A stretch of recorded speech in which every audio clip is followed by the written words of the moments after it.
වර්ගාක්ෂර 25යි. වර්ග 5යි. අක්ෂර උත්පත්ති ස්ථාන අනුව වර්ගාක්ෂර වර්ග කරන්න ගියාම ලෙඩ ගොඩයිද? දැන් දෙක ඕනි වෙන්නේ කචන තමයි. කචන තමයි නයන තමයි.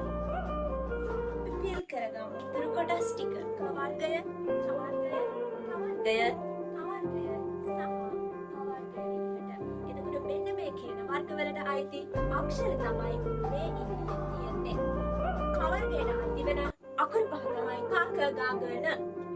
ච වර්ගයට අයිති වෙන අකුරු පහ තමයි ච ච ජ ජ ඤ. ත වර්ගය නම් ට ඨ ඩ ඩ න. ත වර්ගය නම් ත ත ද ද න.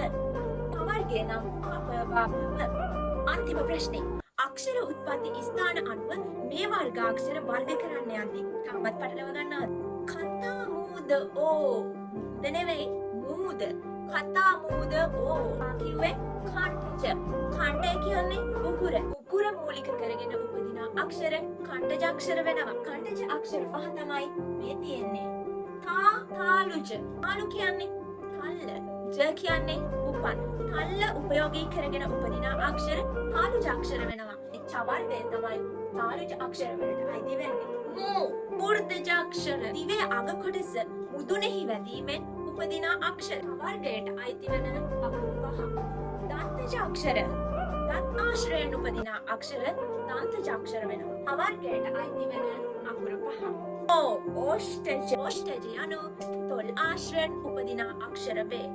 ඒ අක්ෂර වලට අයිති වෙන්නේ වර්ගයට අයිති වෙන අකුරු පහ. එහෙනම් වර්ගාක්ෂර 25 ලියා ගන්න එක දැන් පැටලෙන්නේ නැහැ. වර්ගාක්ෂර 25 වර්ග පහ වෙන් කරගන්න එක දැන් පැටලෙන්නේ නැහැ. වර්ග පහට අයිති අකුරු වර්ග හඳුනා ගන්න එක දැන් පැටලෙන්නේ නැහැ. කතා මූද ඕම මතකේ තියෙනකම් අක්ෂර 25 අක්ෂර උත්පත්ති ස්ථාන අනුව වර්ග කරන එකත් ඔයාලට පැටලෙන එකක් නැහැ.